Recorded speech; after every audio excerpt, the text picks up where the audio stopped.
grind and really honed his skills. But, you know, back when we were talking about him, he was playing Lysandra and things like that. Like, this was definitely a different look for League of Legends. But let's get into the draft and see exactly how this one's going to go as Fredit Brion start on the blue side and start with the Thresh ban. Yep, Thresh ban coming out here right away. Keria has picked up a majority of T1's POGs, as we've talked about a lot. And yeah.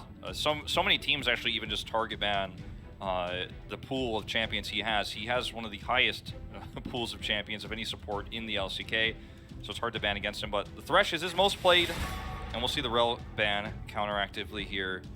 The question becomes, where do we go for the jungle, right? For this one, I mean, Wonder has had a fantastic debut, and all the games he's had, he's looked really good. His Lilia in particular is the one he's played the most, the one he's had the most success with, so that's something that Fredit Brion really need to consider here. I mean, you've banned closers Aurelia, and I think that there was a really high chance I would pick that up early if it wasn't. But I think the Lilia is something you really need to worry about too, and that opens up so many possibilities for T1 if you actually can draw a Lilia ban here on blue side. Udyr is an interesting ban on red side. Not wanting to leave that one up though, not letting Umpty play that one. We've seen, you know, Udyr remain definitely one of our stronger picks here in the LCK. Is Lucian going to be taken off the board? Closer getting a bit of attention here from Fredit Brion. Maybe Yaharong has a lot of vocality in the draft at the moment. Yep, I think if you just ban Seraphine, you let Henna play Kai'Sa as T1, and then we're going to really learn where they want to head. Because the Lucian ban here and the Aurelia ban, there's a Seraphine. With those bans, you're already kind of accepting that they're going to take an AP jungler like the Lilia or the Nidalee. It really does feel that way. So they actually take the Lilia away, and this might actually push Wonder into the Nidalee. Because I think Graves is a really tough champion to kind of blind pick at this stage. Sure, you're going to know the jungle matchup, but you're not going to know the comps.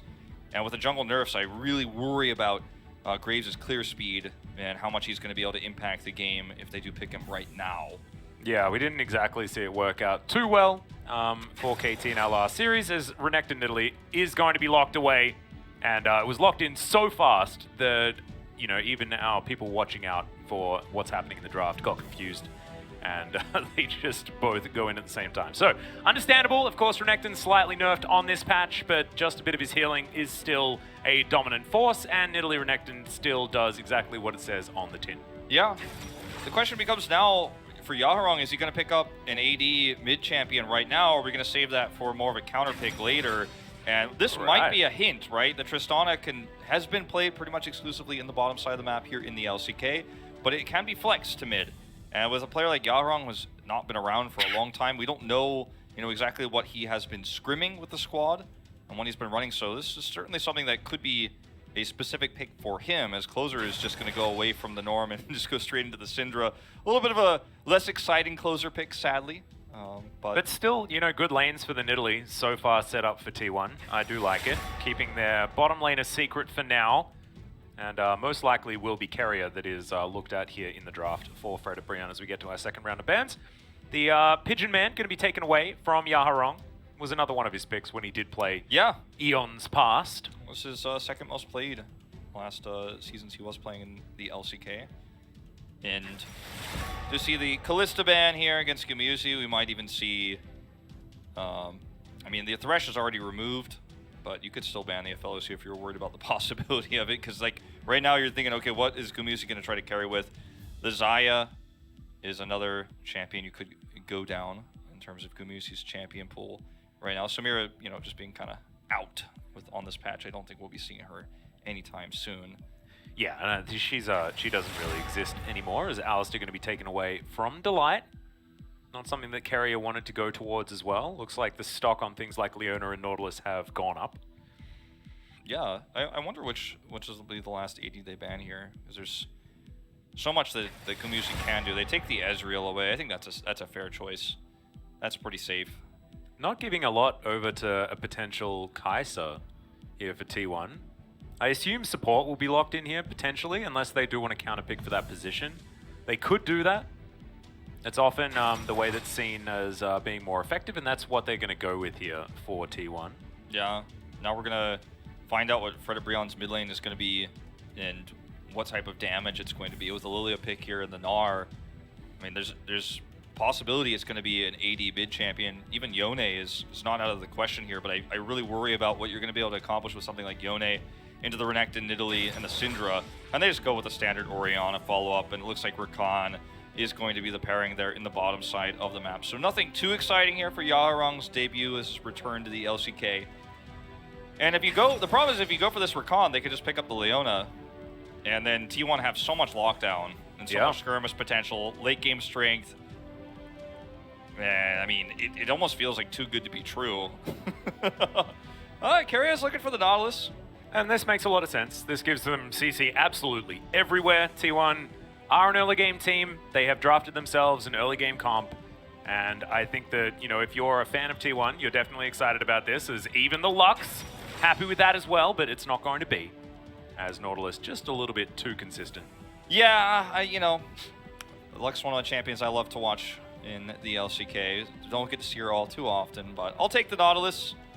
It's a really strong pick too into the Rakan. You have a lot of threat. You have really easy just point click stun as well. Post 6 when those all-ins come through. You can catch Tristana. She can kind of buffer the stun, but there's a lot of ways that this goes very well for Keiria in the bottom side of the map. It's one of his better champions. T1 got him a little bit of everything. The one, it's crazy to say this, but the one person you'll get on this roster and you go, maybe not really his playstyle, a little bit weird, is closer on the Syndra. I mean, are you really going to mess that up? I really don't think so. And it's also like one of his most played champions, right? He's currently 2-1 on the pick. So even though it doesn't feel like a closer champion, I agree with you there. It's still something that he absolutely plays, and everyone does, let's be honest. I think it's only UCal that hasn't headed down the road of the Syndra. So these will be your comps. Certainly a lot of teamfight power on the side of Fredit Brion if they do make it that far. With the Rakan, the Orianna, of course, the ball delivery system that can be very, very comfortable. Late game carry potential of a Tristana, and then Gnar with all of his AoE CC, and paired with the Lilia, who can do the same thing, is, you know, it's scary, but the problem is they're up against T1, who have an early game comp that should be able to set up lanes for Nidalee to really cause havoc. Yeah, Umpty is going to have a really tall order ahead of him in this game, and he is going to have to carry and control parts of this early game, and he's going to have to be there for the counter ganks when Wonder goes to the top lane. If he's not, and that top snowballs, this is going to be a very easy lead for T1. Yeah. Well, let's see exactly how it's going to go as we hop onto the Rift for game number 1. Fredit Brion taking on T1. Last time, remember, it was junglers in the mid lane and a little bit of sadness. And now we do just have the straight up rosters with no issues of, you know, being unwell or anything like that. Yeah. Closer has Faker's skin, which is good because Faker wouldn't wear it. They may as well have Closer utilizing it. Lava was a T1 trainee a long time ago. Yeah, well back, yeah. None of these players were on the roster back then, but interesting he doesn't face his former team now twice in a row. Well, I mean, he could be subbed in later, but seems unlikely. Yep. Some deep wards going down, just making sure that we have as much information as possible as where Umpty is going to be starting and where he's going to be going. Keeping an eye on Lilia's Raptors, definitely a good idea. Yeah, getting that information lets you know a lot about where she is going to be and how much you can pressure and threaten. I'm going to start here on red, as we'll have the standard blue start for Honor as well. The scary part about this game for Fredit Brion is just the top lane, right? The Nidalee Renekton, which is such a tried and true combo that they let through the draft because they were more concerned about Closer's Irelia, you know, and things like this. Like, we were more concerned about Closer just having a hyper carry type aggressive melee mid laner assassin. I say hyper carry, but it's not actually the correct term. But he's an assassin, right? I know what you mean. Like one that he can carry the game on by getting an early lead. Not to use the term hyper carry. Yeah, and it could have been good in this roster as well, but now at least, you know, the onus isn't entirely onto Owner as far as who's going to be doing all the magic damage, as Hoya's going to lose a bit of his health bar here against Zeus. We'll have to keep our eye on just how the Renekton's going to be faring in the lane, whether the nerf really has done anything at all. Zeus is like tapping his head like that meme. He's like, can't have reduced healing if I'm only queuing the enemy champion. Yeah, there we go. Also, if you don't lose health, then you don't lose how health. does it matter, you know? He did lose health though, so I guess not exactly going to be quite that powerful. He's 4-1 on the Renekton. It's his most played champion. He's taken a page out of Rascal's book with how much they've given priority to this in the top side of the map for him. Yeah. And I mean, you can see it for good reason. This guy was... I feel like we don't talk about it as much because T1 has had some struggles and there's been a lot of controversy about the mid lane, but let's not forget that Zeus was considered by the Korean community one of the biggest up-and-coming rookies for this year. That T1 grabbed. There's a lot of hype around this guy, and he came in and he played consistent, and then, you know, Closer has either stolen the show by playing great or by having mediocre performances, and so it feels like a lot of the attention's been taken away from this player who is phenomenal on the top side. He's been playing very, very well. And, you know, this is a lane that Gnar has done well into. I feel like Gnar was actually picked as an answer to Renekton, and then just got really popular after that. But, you know, this is originally why, you know, the Gnar did find some strength. So you can see he's doing okay in the lane, even though Zeus has just kept shoving. And this is exactly what T1 want to be doing, right? They want to be getting all of this lane priority, utilizing it effectively, as Naohoi is going to go aggressive against Zeus, who does have a dice available, so he'll be fine. Yeah, there's a lot of zoning going on, actually, up here towards the top side. And when you see the ping there from Wunner as well, you know, he gets the double scuttle, so they're like, okay, well, Lilia could be up there, be careful. But they look at the vision, actually. He pinged question mark there, but they actually have several wards, as well as the scuttle there in mid. So you could have seen Lilia like do a sneaky play, but just not even going to be under threat. They're just playing this so safe and so carefully, and Lilia have a very strong lead in the jungle at the moment. Yeah, is Yaharon going to avoid the last orb, which is actually good news. Means that he does win out on that trade by just a little bit. That being said, he is not winning when it comes to the farm. His Closer is going to sidestep Umpty, who will get stunned up. Onan's going to land the spear as well as he flashes out of that pounce just in the nick of time. This is what I was talking about. You know, you really have to be there to catch these ganks in this matchup, right? The Lilia versus the Nidalee. And in this case, Wunner is there. The stun is perfect. Gets that spear at pretty close to max range. And that's a flash. That's an insanely good trade for T1. Yeah. It's just an example of the fact that T1 do have so much control over these lanes so far, as already Kerry has to flash. That's bad news. Yeah, I mean, there's so much kill potential here. They had a wave, but, like, I think he's just trying to show some respect here. We've seen so many crazy early kills from Tristana in the bottom side of the map because she has insane chase potential, and she can push the envelope further than a lot of AD carries because she gets that reset and jumps back. Also, the burst damage is very, very high. Yeah. The explosive charge as well as rocket jump. Actually doing a fair bit of damage early. You know, going back into the history books when it comes to Tristana, hasn't changed a lot over the years, unlike a lot of champions in this game. Yeah, no. Pretty old school. Umpty, there's no vision here. Keria. Yeah, he's going to get bowling balled. Titan's Wrath going to be eaten immediately. Remember, doesn't have his flash. Nope. Now he's sort of just walking up the lane. Watch out, Eep is going to go wide. Dredge line. Not going to be enough to save him. And first blood goes over to Umpty. Zeus gets smacked back there with the Gnar. Small mistake there from Keria. I mean, well, it's just a little bit greed. That gets punished. They didn't have vision, and that's exactly why he was headed towards that brush, because he wanted to get a ward up. Gets caught after losing his flash earlier. Again, not 100% necessary that he flashed previously, but that's the trade-off. And you get a call from Henna and Delight. Like, he has no flash, by the way. Yeah. And this is without 6. Umpty doesn't have 6 and still gets this successful gank on the bottom side of the map. This is a really nice start here for Fredit Brion, and they're gifted a kill they shouldn't have been able to get. Well, Onan's just going to come in and steal away a chicken. I like it. He's got the Zoid skin as well, one of my favorites. It's pretty cool. It's pretty cool. As we saw a stun about to come down, but let's have a look at the replay. So he's obviously seen pathing here, and Umpty is here. He wants to grab a ward, and then it's just, I mean, there's no way to get out of this one.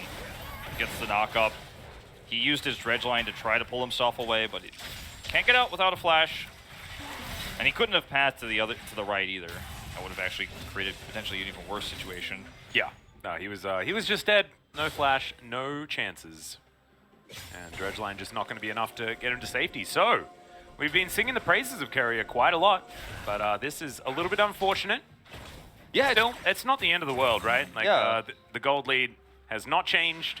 It was a slight advantage for Fredit Brion, but as you can see, other lanes have definitely been doing well as the gameplay button is pressed in the mid lane. Shockwave to answer, as now Zeus is going to have a bit of a snooze. Owner is going to get here. Primal Surge keeps the Renekton alive for a little bit longer than he could have otherwise been, but in the end, it is going to be yet another kill for the Lilia. Okay, guys, Fredit Brion with the lead here.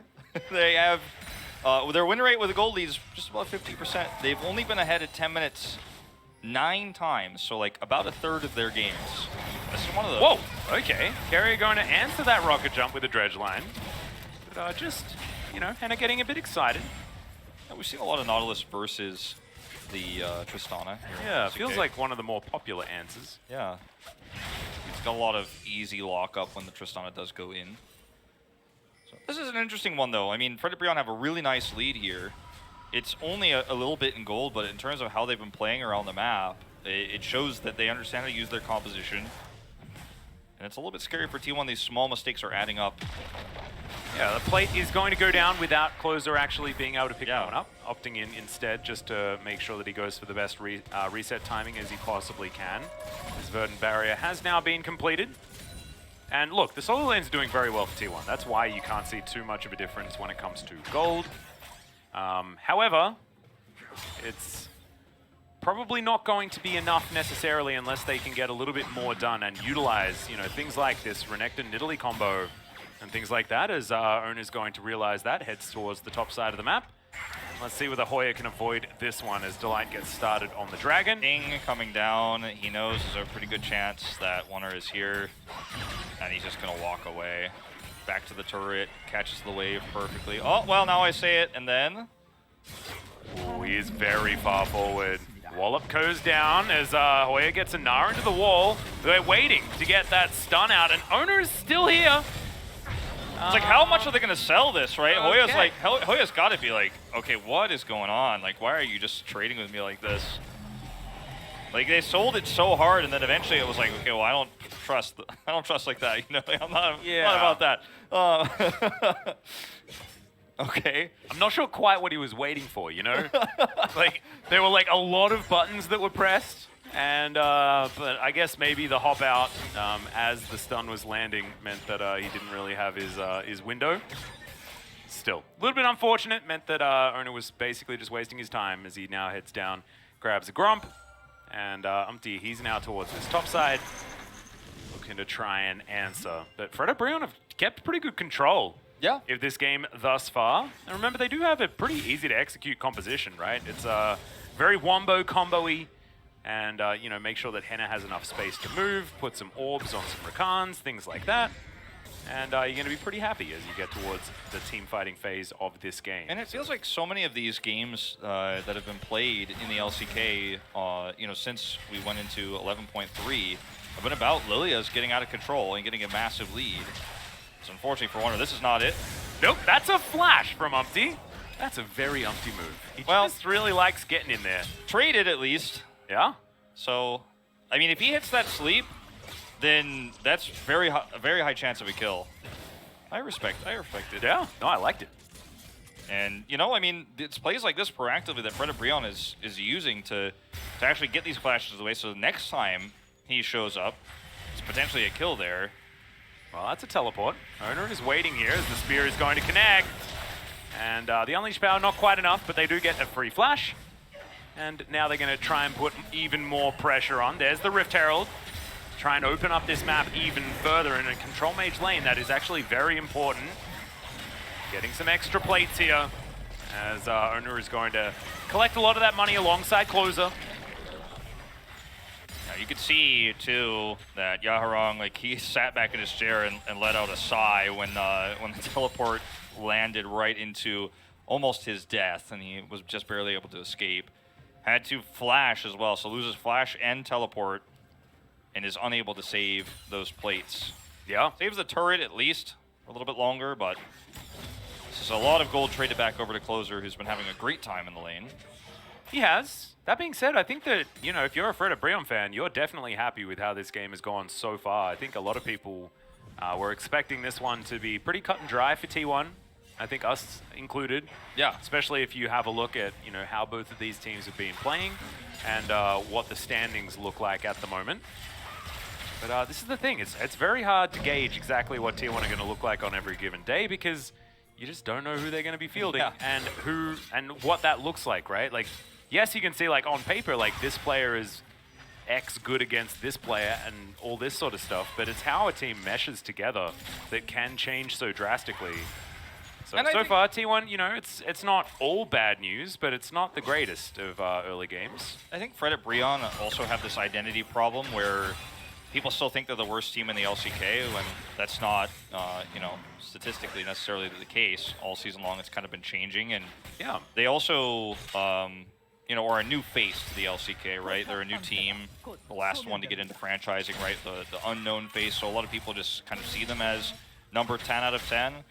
So that's something that puts our expectations into T1 should 2-0 this, right? I mean, from the fans' perspective, from an analytical perspective, they also should be 2-0ing this, but just to put that out there, you know. I agree. Zeus. It's a good wall up.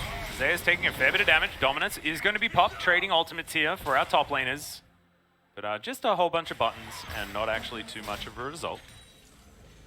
Yeah, happens a lot. No junglers nearby, so. Closer's looking to get the last bit of this turret. Wants to put some extra pressure here onto Yarong, but bit of a lull state at the moment. Yeah. What I'm sort of feeling. Does feel that way. In a T1 game, though, that feels like it goes against this squad, who have certainly been very good at upping the tempo. Yes. It's not how it's been going thus far, though, as Gumushi just clears out the minions underneath the bottom outer turret. Yeah. And it's been 600 gold, that's it, you know? You know, you've been talking about this too, like, you know, you kind of countered my point earlier saying, like, well, Syndra feels a little bit weird for Closer, and it's one of his most played, but he has a lot of champions at 3, so it's like tied with his massive champion pool. But it does feel like when Closer's playing more aggressive champions in mid, that they get a bigger lead, or they utilize that. In this game, it feels like T1's identity with this roster, because this is the first time they played this roster and he's playing passively, it doesn't mesh as well, right? Like, it feels like there's something a little bit off about this one comparatively. They're not having a bad game by any means, but it does feel like that, you know, putting him on a control mage with Wonder, they're not on the same page at the moment. Well, right now they are getting the Rift Herald. Good rotation up there from Closer as the bowling ball is going to connect. And actually the sleep is committed to Yarong. Moving on over as Hoyer avoids the spear. I don't know whether Umpty really wanted to do that, but it does get them control of that Rift Herald, and they just steal it away. The lunch money gone here from T1, and Fredit Brion are just taking more and more. Yeah, and this is with constant lane priority to Closer in mid. They're still able to make this rotation over. And you get that. And the top lane, you know, has been a little bit more back and forth as of late, but it has been otherwise pretty controlled by the Zeus, Renekton. So they're finally going to get this mid turret down. Those Merc treads are pretty high value here on Yarong right now. But I mean, still, they get the turret, and that is great news here for T1. How much more can Fredit Brion snowball this? Because that's going to be huge for this game. It's an Infernal Soul, so that's huge for their composition, especially the Lilia, who's, you know, the most fed one on their team. And the Tristana as well, right? Like, yeah. This is going to mean great things for Fredit Brion if they can continue to stack them. But T1 really just haven't really come alive so far this game, and they have a composition that really wants to. Yeah. Sooner rather than later. Exactly. They would have preferred the laning phase to, you know, extend and be able to get these gank setups for Ona to work out, but it just hasn't really been a thing. I mean, Nidalee's not terrible as the game goes on, but, you know, she doesn't have anything going for her in this game. Unfortunately, the Renekton is going to struggle without having a massive lead either later on in the game. So, I mean, we need something to happen in these early skirmishes here for T1. They need to be able to force a fight here. Maybe Keria can get a pick. Something needs to happen, or Humpty is just going to be happy to continue in these slower fights, doing that tick damage down with the early Leandries he has. And then it's going to scale up better and better for Fredit Brion, especially if they get this third Drake. They get to force the next few fights on their terms for the soul. Yeah, exactly. It's nasty. 3 minutes until that Infernal Drake is going to spawn. Keria looking for a bit of a wraparound here as Ona once again towards the bottom side of the map. Gumushi a bit upset that he caught the explosive charge damage. As the spear is going to go slightly wide in this turret, very close to going down. Tristana, of course, best friends with killing turrets, as Zeus going to pop the ultimate to keep himself alive. Actually avoids the Gnar damage as now Hoya in mini Gnar form. There's a dice available here for Zeus. Oh, actually, no, that was the dice, but decides not to trade flashes. Yeah. Here with the Gnar, Fredit Brion are going to be able to take down the bottom outer turret. Zona looking for another spear, doesn't really find it. This is so great for Fredit Brion. Hoya lives, they get the bottom turret, everything's working out. Yeah. It's like Fredit Brion have just been coming extremely unlocked today, and the funny thing about it is the only thing they've changed, oh, hold that thought. Yep, Umpty might have been cast Cursed by Wolf, unfortunately. Well, spin around a bit as in goes Delight, saving his Lilia, and it's the wrong time to get sleepy. Unfortunately, as now Carrier finds himself surrounded by 4 as well, and no, that was a blessing, Wolf. You are absolutely right. 4-0 now. Fredit Brion. And the only thing they've changed in this roster is they brought Yaharong in, and I feel like of the 5 players, he's having the worst time. Like his turret's gone. I mean, he's only 20 CS behind, but he's the one who's struggling, right? But I mean, he's doing okay, but he hasn't been able to get lane priority. But the rest of Fredit Brion are actually having a great time because Umpty on this Lilia pick is getting serious value. And every single time it feels like T1 are going to make a play or something is going to go well for them. They're going to get a good invade off. He comes, he catches them, sets up a sleep, they turn the fight.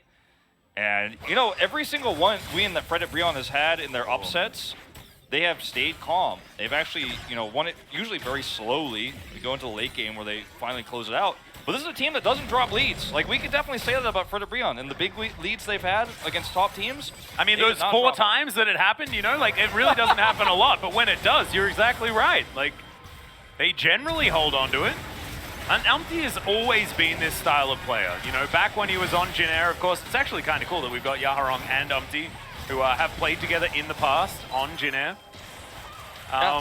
But, like, Umpty's always been a very good snowball jungler, but unfortunately, he often doesn't find himself with advantages like that as everyone's getting sleepy under this turret. There it is, the grand entrance shockwave and a very dead Nidalee. T1 look completely out of sorts. Yeah, T1 need to get their mentals unboomed here because it's time to actually tighten up the play here.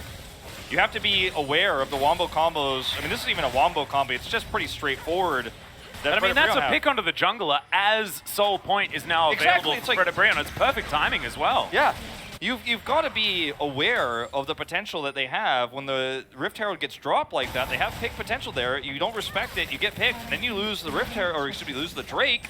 And now Soul Point goes to Fredit Brion at 20 minutes into the game, and it's an Infernal Soul with a comp that would love to have that.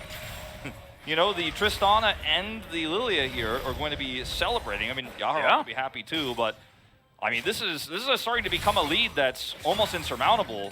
And T1, the fights are going to get harder.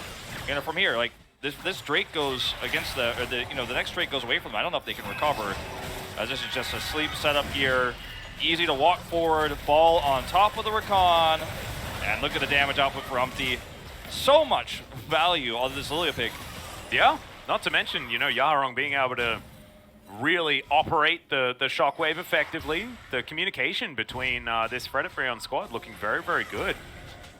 And, you know, sometimes Umpty, like, he plays like this no matter what's happening, right? Like, he's just always aggressive, always pulls the trigger if there's ever a trigger to pull. Like, he's that kid that, you know, if he's in a room and there's a button of any kind, he's pressing the button. Yeah. I was one of these kids. I know exactly how that feels. But, like, he does that in League of Legends, always has. And he's getting rewarded for it because there is follow-up to his attempts. It's really cool to see. As now Yaharong is going to have to flash. Shockwave comes through to try and buy himself some space. He gets out. Easy peasy. Teleport. Not the teleport that you were really looking for here, as Hoya is going to get the Gnar into the wall. Had that Gnar bar set up really nicely. As now Owner off to the backside, uses the Blast Cone thanks to the Infernal Rift in order to get out. But it is going to mean that Hoya survives what looked like a pretty unfortunate teleport. Yeah, and also T1 get out after what was potentially a disaster as well. Once Umpty gets there, then, you know, you hit a sleep, he has it available, and actually that could have been like 2 or 3 going down for T1 if you actually do chase there, so they get out. All right, Carrier finding the Rakan, but he's got Battle Dance, he'll be okay.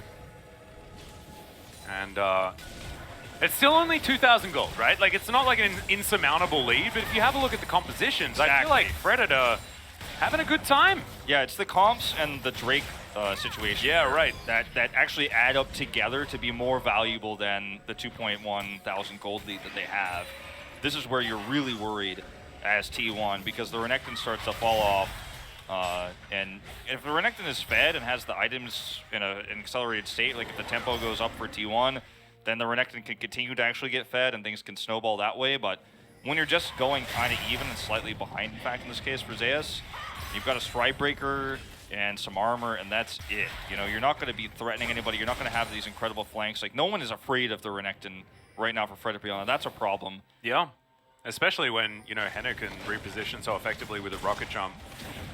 He's going to be taking a red buff here. He has got the Phantom Dancer complete.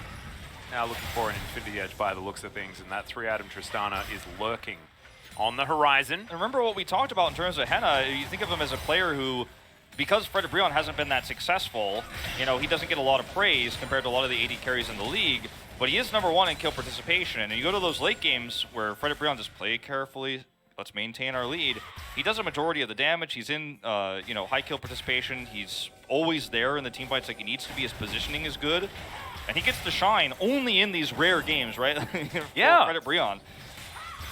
The stars seem to have aligned once again here for Fredit Brion. I was actually talking backstage to Keystone, who is one of our observers, and I was like, what happens if Fredit Brion wins this series, you know? And he's like, maybe the internet breaks. I don't want to be in the T1 fan cafe when that happens. Yeah, well, exactly.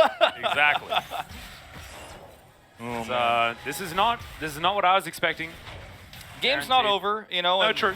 And the funny thing about this too is Fredit Brion, they're the new team, right? And they're 3-8. They don't have that identity in the LCK, but a lot of these players are actually veterans compared to what is mostly a rookie squad of T1 players here. Oh yeah, I mean it's only Carrier, and he debuted last year. Exactly. And he's still very, very young. His owner's going to land a spear. Paladins gets the light out of there as we've got 35 seconds on this Infernal Soul point for Fredit Brion. And T1 know that they have to fight for this. They do have the flanking Renekton towards the bottom side, as more of these bowling balls are connecting, and the rest of Fredit Brion now moving back to this outer turret in the mid lane. They will be able to break this one pretty comfortably. It's hard to clear wards here as Delight because you're on the recon, you have a little bit of mobility, but you're so scared right now with all this vision that T1 has. Zeus is spotted, so they start to feel a little bit more comfortable to move through, but T1 had positional advantage, but they can't keep it. Yeah, and this flank control ward here as well is really, really strong. Zeus going to have to walk over that if he does want to get into that good position, to get into the back line. He's already pre-popped the ultimate, as he does have teleport, so theoretically he could be going for that, but now he gets the bad news, and Hoya is already over that wall. Carrier gets into the back line, but immediately gets chunked out, and now Delight's going for it. There's the shockwave, doesn't really do too much, but the Drake is secured by Umti, and the fight is being won here by Fredit Brion. Gumayusi tries to be the hero, and the gameplay button will get rid of the Tristana, but unfortunately it is way too little and way too late. Fredit Brion, they grab the Infernal Soul and win the team fight. That's an ace, and that could just be Baron. I mean, I think it is. This is Infernal Soul at 25 minutes, you know, into the game. And this has just been a fantastic game for Fredit Brion. The fight was almost perfect. They handled the Renekton flank so well. Umti's in on top of the Drake, makes sure he can get the smite. It is such a clean Fredit Brion game, one of our best. I mean, we've seen them take on a few Titans, right? The upset win against Damwon and Kia at the beginning of the season was the most memorable. But this is definitely going to go down in their very short history as one of their best games. And this is, again, all based on Umti's control of the map with this Lilia pick that so many teams are passing up and giving over to blue side. I mean, this is just fantastic. I mean, T1 look a little bit lost here as well as the fight ensues. Umti is doing so much damage, then goes golden. They can't deal with him, and Carrier is kind of caught and stuck. Zoned out is Zeus, and then the ball comes through once again. Like, what are you going to do here? Gumayusi is like, I can kill Instinct Kinnan and then I'm dead. Closer does trade it back. But at the end of the day, this is such a clean fight for Fredit Brion. It was so well played. They dealt with the Renekton extremely well. Lilia going golden after doing a ton of that damage. And look at the stacks coming through on the Magi's. Yeah, this is a very confident Umti, and it's been so long since we've seen it. And he's such a nice kid. You know, it's just good to see finally Umti has a reason to be happy. 10 stacks so far on that Magi's. And I don't know how many more he's going to be able to put there because this is a Fredit Brion looking to try and push forward and open up the base here of T1. Zeus once again pre-popping that ultimate, looking for his chance to get into a backline. Unfortunately, it's just not going to be an opportunity given to him. Yeah, it's not an insane cooldown. Putting these early twice and not find anything out of it. He's a big fan of the pre-pop, though. Yeah. He made it into the Mad movie with exactly a play like that, but sometimes, you know, doesn't necessarily work out as Hoya going to get that split push on towards the bottom side and does pretty comfortably get rid of the inner turret down there. I mean, it's crazy that we're in a situation where Fredit Brion has put T1 to where their whole game plan against this Baron is, I hope Zeus doesn't get seen and maybe we can set up a flank.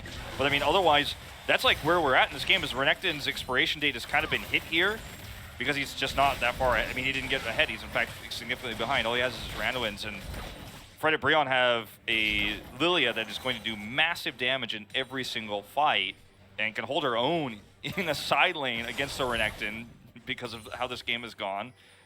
Not to mention Henna is level 14 now. Draw a Bead is giving him a lot of extra range. Like the siege potential of this Fredit Brion squad is still pretty high.